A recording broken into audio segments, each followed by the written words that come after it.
ಎಲ್ಲರಿಗೂ ಅನುಷಾ ಅಡುಗೆ ಮನೆಗೆ ಸ್ವಾಗತ ಸುಸ್ವಾಗತ. ಮಸಾಲ ಶೇಂಗಾ ಮಾಡೋದು ಹೇಗೆ ಅಂತ ನೋಡೋಣ. ಮೊದಲಿಗೆ 1 ಕಪ್ಪಿನಷ್ಟು ಶೇಂಗಾವನ್ನು ತೊಗೊಂಡಿದ್ದೀನಿ ನಾನಿಲ್ಲಿ. ಹಾಗೆ ಅರ್ಧ ಕಪ್ಪಿನಷ್ಟು ಕಡಲೆ ಹಿಟ್ಟನ್ನು ತೊಗೊಂಡಿದ್ದೀನಿ. ಇದು ಹಾಗೆ ರುಚಿಗೆ ತಕ್ಕಷ್ಟು ಉಪ್ಪು, ಬ್ಲ್ಯಾಕ್ ಸಾಲ್ಟ್ ಇದೆ, ಕರಿ ಉಪ್ಪು, ಪಾನಿಪುರಿಗೆ ಹಾಕ್ತಾರಲ್ಲ ಆ ಉಪ್ಪಿದೆ. ಇದು ಗರಂ ಮಸಾಲ ಇದೆ, ಲಿಂಬು ಸತ್ವ ತೊಗೊಂಡಿದ್ದೀನಿ ನಾನಿಲ್ಲಿ.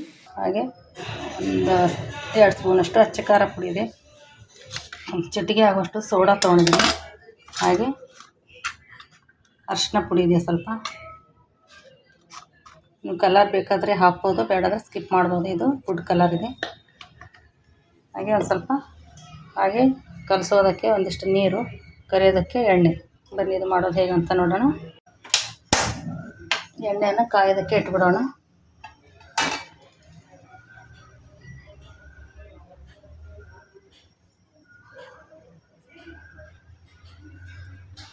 ಸಣ್ಣ ಉರಿಯಲ್ಲಿ ಕರ್ಕೋಬೇಕಾಗುತ್ತೆ. ಇದು ತುಂಬ ಹೈ ಫ್ಲೇಮ್ ಇರಬಾರ್ದು. ಈ ಕಡೆಗೆ ಮಿಕ್ಸ್ ಮಾಡ್ಕೊಂಡ್ಬಿಡೋಣ ಹಿಟ್ಟನ್ನು. ಅಷ್ಟಿಗೆ ಅರ್ಧ ಕಪ್ಪಷ್ಟು ಕಡಲೆ ಹಿಟ್ಟು ತೊಗೊಂಡಿದ್ದೆ ನಾನಿಲ್ಲಿ. ಅದಕ್ಕೆ ಒಂದು 1/4 ಚಮಚದಷ್ಟು ಅರಿಶಿನವನ್ನು ತೊಗೊಂಡಿದ್ದೀನಿ. ಒಂದು ಚಿಟಿಕೆ ಆಗುವಷ್ಟು ಅಡುಗೆ ಸೋಡಾ ಇದೆ. ಇದು 2 ಸ್ಪೂನ್ ಆಗುವಷ್ಟು ಅಚ್ಚ ಖಾರವನ್ನು ಹಾಕೊಳ್ಳೋಣ. ಒಂದು ಸ್ವಲ್ಪ ನಿಂಬು ಸತ್ವ ತೊಗೊಂಡಿದ್ದೀನಿ, ಸಿಟ್ರಿಕ್ ಆಸಿಡ್ ಕೂಡ ಅಂತಾರೆ ನೋಡಿ. ಗರಂ ಮಸಾಲೆ ಇದೆ. ಇದು ರುಚಿಗೆ ತಕ್ಕಷ್ಟು ಉಪ್ಪು.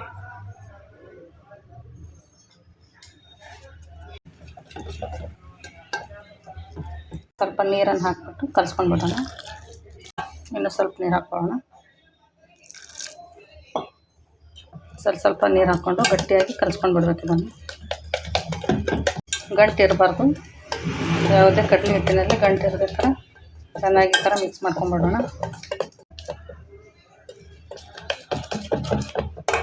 ಇನ್ನು ಸ್ವಲ್ಪ ನೀರು ಹಾಕ್ಕೊಳ್ಳೋಣ.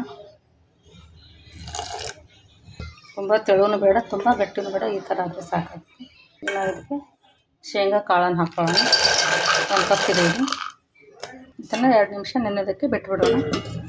ಒಂದು 2 ನಿಮಿಷ ಆಗಿದೆ. ಎಣ್ಣೆ ಬಿಸಿಯಾಗಿದೆ. ಸಣ್ಣ ಉರಿಯಲ್ಲಿ ಇಟ್ಕೊಂಡ್ಬಿಡೋಣ.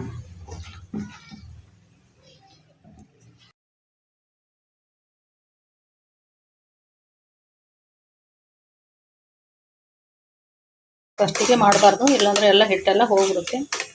ಮೇಲೆ ಕಡಲೆ ಹಿಟ್ಟು ಕೋಟಾಗಿರ್ತಲ್ಲ ಅದೆಲ್ಲ ಹೋಗಿಬಿಡುತ್ತೆ. ಒಂದು 2 ನಿಮಿಷ ಆದಮೇಲೆ ಈ ಥರ ನಾವು ಕೈ ಹಾಕ್ಕೊಳ್ಬೇಕು. ನೋಡಿ ಎಲ್ಲಷ್ಟು ಬಿಡಿ ಬಿಡಿ ಆಗಿದೆ. ನೋಡಿ ಎಷ್ಟೊಂದು ಬಿಡಿ ಬಿಡಿಯಾಗಿ ಬಂದಿದೆ ಅಂತ. ಹೀಗೆ ಎಲ್ಲ ಶೇಂಗಾಗಳನ್ನು ಒಂದು ಜಲಡಿಗೆ ಹಾಕೊಂಡ್ಬಿಡಿ. ಎಲ್ಲ ಎಕ್ಸ್ಟ್ರಾ ಆಯಿಲ್ ಇದ್ದರೆ ಹೋಗ್ಬಿಡುತ್ತೆ.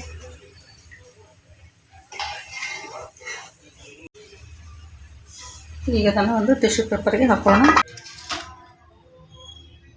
ಇದಕ್ಕೆ ಮಸಾಲೆ ಹಾಕ್ಕೊಂಡ್ಬಿಡೋಣ ಇವಾಗ.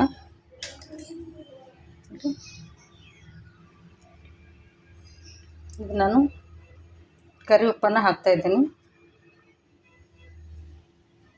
ಒಂದು ಸ್ವಲ್ಪ ಪಾನಿಪುರಿ ಉಪ್ಪು ಹಾಕಿದ್ದೀನಿ. ಒಂದು ಸ್ವಲ್ಪ ಅಚ್ಚ ಖಾರವನ್ನು ಹಾಕೊಳ್ಳೋಣ. ಒಂದು ಸ್ವಲ್ಪ ಚಾಟ್ ಮಸಾಲ ಹಾಕೊಳ್ಳೋಣ. ಇದೆಲ್ಲಷ್ಟು ಮಿಕ್ಸ್ ಮಾಡ್ಕೊಂಡ್ಬಿಡೋಣ. ರುಚಿಗೆ ಒಂದು ಸ್ವಲ್ಪ ಉಪ್ಪು.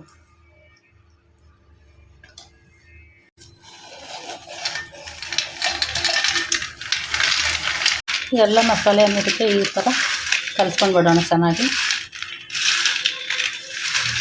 ಅಷ್ಟೊಂದು ಕ್ರಿಸ್ಪಿಯಾಗಿ ಬಂದಿದೆ ಅಂತ